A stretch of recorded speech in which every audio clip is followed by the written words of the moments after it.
कुलदीप पढ़ने के लिए स्कूल जा रहा था और जैसे ही अपनी साइकिल नाव में रखता है वैसे ही वहाँ पर चौहानों की लड़की आ जाती है जिसका नाम होता है शानविका। अब शानविका के बॉडीगार्ड कुलदीप की साइकिल को नाव से निकालकर फेंक देते हैं और साइकिल फेंकने की वजह से कुलदीप की साइकिल का पैडल टूट जाता है और ये सब शानविका को बिल्कुल भी अच्छा नहीं लगता है। इसीलिए शानविका अगले दिन कुलदीप को एक नई साइकिल गिफ्ट करती है और बोलती है आज से यह साइकिल तुम्हारी है। लेकिन कुलदीप साइकिल लेने से साफ मना कर देता है। इसीलिए शानविका कुलदीप को सजा देने की धमकी देती है और जबरदस्ती शानविका कुलदीप को साइकिल दे देती है। जिसके बाद घर जाते समय कुछ लड़के कुलदीप की साइकिल चलाने के लिए लेते हैं, लेकिन यह साइकिल इस लड़के को पसंद आ जाती है तो यह बोलता है कि यह साइकिल अब हमारी हो गई। इतना सुनते ही कुलदीप इस लड़के को धक्का मारकर गिरा देता है और फिर इन दोनों में यहाँ पर काफी ज्यादा लड़ाई होने लगती है। साथ ही कुलदीप को मारने के लिए काफी सारे लोग आ जाते हैं। इतने में ही शानविका यहाँ पर आ जाती है और उन लोगों को भगा देती है। जिसके अगले दिन कुलदीप एक चिट्ठी लिखता है जिसमें थैंक यू लिखा होता है और यह चिट्ठी अपने दोस्त के हाथों शानविका को भिजवाता है। फिर कुलदीप का दोस्त इस चिट्ठी को लेकर शानविका को दे देता है, लेकिन शानविका चिट्ठी को पढ़ते ही फाड़ देती है और कुलदीप के दोस्त में थप्पड़ मार देती है। फिर बोलती है अपने दोस्त को यहाँ पर भेजो। जिसके बाद शानविका यहाँ पर कुलदीप का इंतजार करने लगती है। कुछ ही देर में कुलदीप यहाँ पर आ जाता है। तभी शानविका कुलदीप से बोलती है सामने से थैंक यू बोलने में शर्म आ रही थी। उसके बाद कुलदीप भी सामने से थैंक यू बोलकर वहाँ से जाने लगता है, लेकिन शानविका उसको अपने पास बुलाती है और उससे चिपकने लगती है। जिसके बाद कुलदीप को साफ साफ समझ आ गया था कि शानविका उससे प्यार करती है, लेकिन कुलदीप ये सब बिल्कुल नहीं करना चाहता था, इसीलिए वहाँ से चला जाता है। लेकिन शानविका भी कहाँ हार मानने वाली थी, इसीलिए अगले दिन रास्ते में ही उसका इंतजार करने लगती है। तभी कुलदीप भी यहाँ पर आ जाता है। फिर शानविका उसकी साइकिल रोक लेती है और कुलदीप के दोस्त को वहाँ से भगा देती है। उसके बाद कुलदीप से शानविका बोलती है हमसे दोस्ती करोगे, लेकिन कुलदीप शानविका को साफ साफ मना कर देता है और वहाँ से चला जाता है।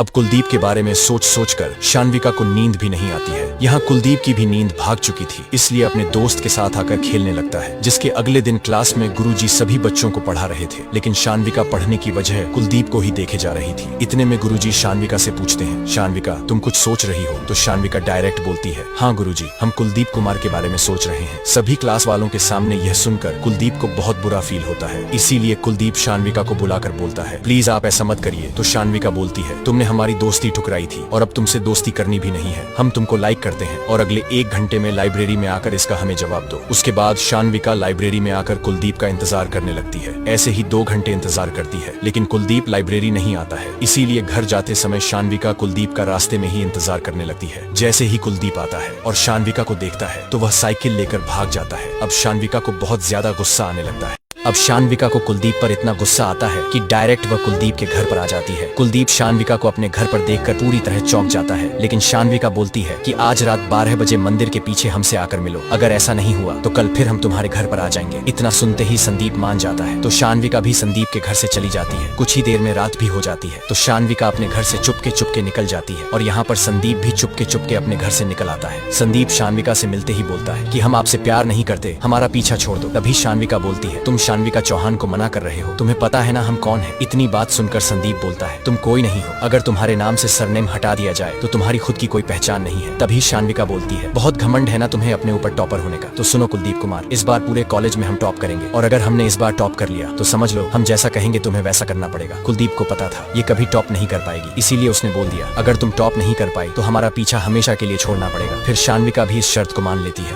अब शानविका दिल लगाकर पढ़ने लगती है और संदीप भी सोच में पड़ जाता है आखिर यह इतना ज्यादा पढ़ क्या रही है। लेकिन शानविका ठान लेती है कि इस बार मैं संदीप से ज्यादा नंबर लाकर दिखाऊंगी। फिर संदीप का दोस्त बोलता है अरे भाई वह कितना भी रट्टा मार ले पर तुमसे ज्यादा नंबर नहीं ला पाएगी। इधर शानविका की दोस्त भी शानविका को समझाने की कोशिश करती है, लेकिन शानविका तो पूरी तरह सीरियस हो जाती है और बोलती है अगर संदीप को पाना है तो मुझे उससे ज्यादा नंबर लाने पड़ेंगे। इसीलिए शानविका जहाँ पर भी रहती थी वहाँ पर पढ़ती रहती थी, जो शानविका रात में कभी नहीं पढ़ी। आज वह संदीप को पाने के लिए रातों में भी पढ़ रही है। यहाँ संदीप भी पढ़ने की कोशिश करता है, लेकिन बार बार उसको शानविका दिखाई देती है, इसीलिए वह परेशान होकर सो जाता है। उसके अगले दिन रिजल्ट आता है तो सच में शानविका पूरे स्कूल में टॉप करती है। अब यह देखकर संदीप को तो विश्वास ही नहीं होता है और वहाँ से चला जाता है। पूरे कॉलेज में टॉप करने के बाद शानविका संदीप को ढूंढने लगती है, लेकिन संदीप पूरे कॉलेज में कहीं पर नहीं मिलता है। इसीलिए शानविका संदीप के घर पर आ जाती है, लेकिन अफसोस संदीप अपने घर पर भी नहीं मिलता है, जिसकी वजह से शानविका को काफी गुस्सा आता है। इसीलिए अगले दिन कॉलेज जाते समय वह रास्ते में ही संदीप का इंतजार करने लगती है, लेकिन आज संदीप कॉलेज नहीं आता है, सिर्फ उसका दोस्त आता है। तो शानविका संदीप के दोस्त से बोलती है अपने दोस्त का फोन लगाओ और पूछो कि वह कहाँ पर है, लेकिन उसे यह नहीं पता लगना चाहिए कि हम यहाँ पर हैं। संदीप का दोस्त भी शानविका शानविका के डर से संदीप को कॉल लगाता है और पूछता है, भाई तू कहाँ पर है? तो संदीप सब कुछ सच सच बता देता है। ये सुनते ही शानविका तुरंत उसी जगह पर आ जाती है जहाँ पर संदीप होता है। इधर संदीप का दोस्त भी दूसरे मोबाइल से उसको कॉल करके बताता है, भाई वहाँ से निकल, शानविका तेरे पास आ रही है। अब जैसे ही संदीप निकलने वाला था वैसे ही शानविका जाकर उसे पकड़ लेती है और किस करने लगती है। साथ ही यह भी बोलती है, तुमने हमारे शरीर का नमक छका है, हमारे साथ धोखा मत करना वरना।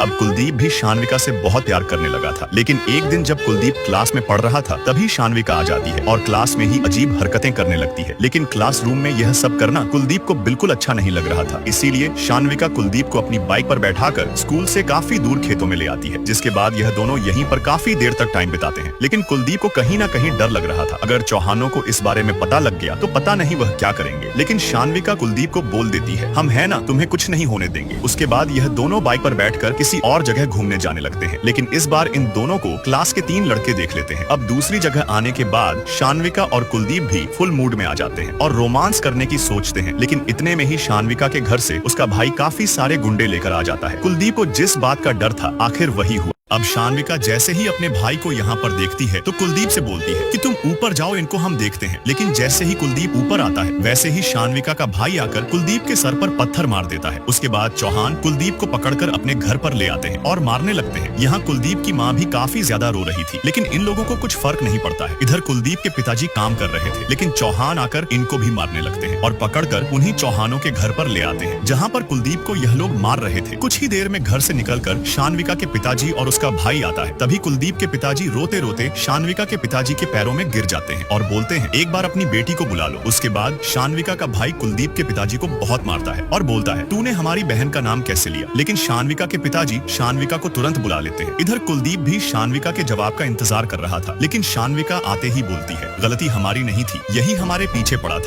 शानविका के एक झूठ ने अब कुलदीप की जिंदगी को पूरी तरह तबाह कर दिया था। उसके बाद सभी चौहान मिलकर कुलदीप और उसकी फैमिली को पकड़कर उसी के मोहल्ले में लाकर बुरी तरह मारने लगते हैं। कुलदीप का करियर भी आप पूरी तरह बर्बाद हो चुका था। तभी कुलदीप की बहन दौड़ते हुए आती है, लेकिन शानविका का भाई कुलदीप की बहन को देखते ही उसके कपड़े फाड़ देता है। उसके बाद सभी चौहान कुलदीप और उसकी फैमिली को उसी के घर में बंद करके बाहर से आग लगा देते हैं। लेकिन छत पर खड़ा कुलदीप यह सब देख लेता है। उसके बाद जल्दी से कुलदीप छत से नीचे आता है और अपनी फैमिली को लेकर छत के रास्ते से ही भागने लगता है। कुलदीप ने अब सोच लिया था कि मैं अपने पूरे परिवार को लेकर इस गांव से बहुत दूर चला जाऊंगा। उसके बाद यह लोग गांव से शहर जाने वाली बस रुकवाते हैं और उसमें बैठकर शहर के लिए निकल जाते हैं। अब कुलदीप के अंदर का भी ज्वालामुखी फट चुका था। उसने ठान लिया था कि मेरे और मेरे परिवार के साथ जो भी हुआ है उसका बदला पूरे चौहान परिवार से मैं। इधर कुलदीप की जिंदगी तबाह करने के बाद शानविका मजे से घर पर बैठकर खाना खा रही थी। यह देखकर उसके घर वालों ने भी सोच लिया था कि अब इसकी शादी करवा देनी चाहिए। लेकिन कुलदीप तो अपनी पुरानी यादों से बाहर ही नहीं निकल पा रहा था, इसीलिए राजा कुलदीप को समझाता है और अगले दिन अपने टुकटुक पर बैठाकर एक पार्क में ले आता है। इस पार्क में आने के बाद राजा कुलदीप को टुकटुक चलाना सिखाने लगता है। कुछ ही समय में कुलदीप भी टुकटुक चलाना सीख जाता है। उसके बाद जब कुलदीप रात को दौड़ लगा रहा था तब उसके मन में बस एक ही बात आ रही थी, जो उन चौहानों ने मेरे और मेरे परिवार के साथ किया है उसका बदला मैं हर हाल में लूंगा। उसके बाद राजा अगले दिन कुलदीप को अपने मालिक से कहकर एक नया टुकटुक किराए पर दिला देता है। अब कुलदीप पूरे दिन टुकटुक चलाकर पैसे कमाने लगता है। लेकिन एक दिन कुलदीप देखता है कि एक लड़की को एक बाइक वाला टक्कर मार के चला गया, तो कुलदीप तुरंत उस लड़की की मदद करने पहुंच जाता है। तभी लड़की कुलदीप से बोलती है, तुम्हें यह सब करने की जरूरत नहीं थी। तभी कुलदीप बोलता है, इन किताबों की कीमत हमसे ज्यादा कौन समझ सकता है। अब देखो कैसे यही लड़की बनती है कुलदीप की कामयाबी की सीढ़ी।